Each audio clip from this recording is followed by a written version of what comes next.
Hi, my name's Antoinette Griffin. Today I'm going to talk to you about 3 ways that you can better communicate with introverts. Whether you are an extrovert or an ambivert, which means you have introvert and extrovert tendencies, there's probably certain introverts in your life that you feel like they just always have their guard up when they're around you, which can be for a variety of reasons, but I'm going to tell you about 3 things that you can try to help improve your connections with introverts. If you like this video, please press like and subscribe to my channel. So let's go ahead and get right into these. Number 1, become more comfortable with silence. Some extroverts like to talk so much that they actually become uncomfortable with that same silence that introverts relish.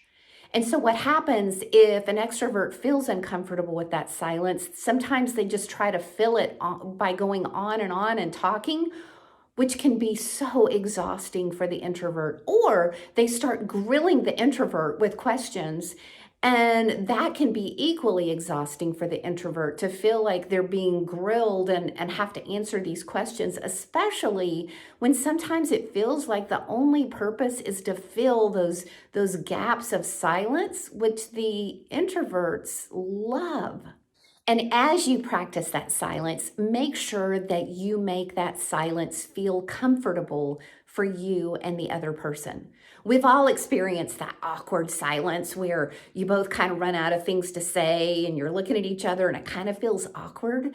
But all you need to do to make that silence feel comfortable is to avert your eyes, look at your phone, check your computer, put your earbuds in, listen to a podcast, something that says, I'm just going to sit here in silence and not feel like I have to talk. The introvert is going to so appreciate not having to feel like they're on, and they will feel more connected with you when they know that you're going to give them those breaks of comfortable silence.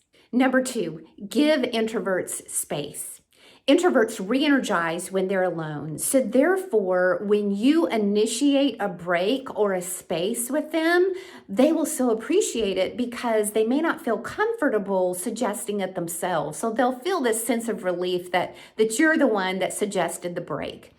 I know of several people in my life that I dread my time with them because I know I'm not going to get a break. I know that when I'm with them, they're going to always be present, and I'm going to have to try to come up with my own excuses to take a break.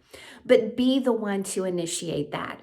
If you're a house guest with somebody, go to your room periodically, leave the house, go run an errand, go take a walk.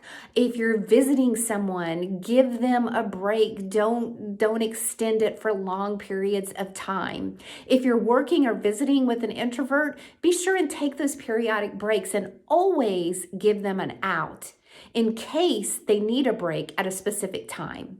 For instance, if you're working or visiting with an introvert and it's time for lunch, rather than say, hey, let's go to lunch together, they're put on the spot. So what can they say? But if you give them an out, if you say something like, would you like to go have lunch with me? Or do you have some errands to run or other work to do? And if you do, I totally understand. That way you're giving them permission to say, I think I'm going to stay here, because that way they'll have an out and they'll so appreciate their time with you because you have given them that break, that space. I teach a class at the University of Texas for introverts, and it's a full day class. So when it comes time for lunch break, we almost always go our separate ways at lunch because we need to re-energize. It's just this kind of unspoken rule, but we all understand it.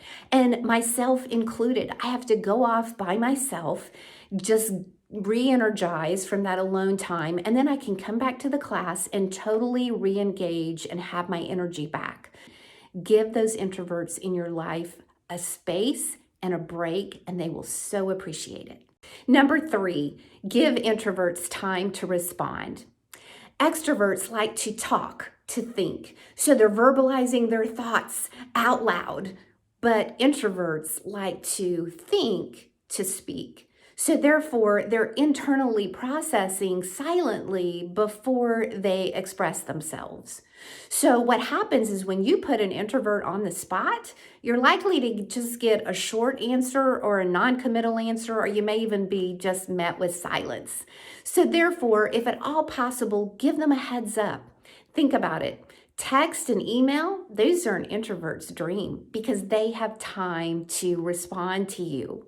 But if you are communicating with them in person or by telephone, give them a heads up. Say, hey, I want your thoughts on this, or I'm going to ask you a question about this, but take your time and then get back with me rather than putting them on the spot. They will so appreciate it. I've got a video, 3 ways to get an introvert to open up, that goes into more detail on this.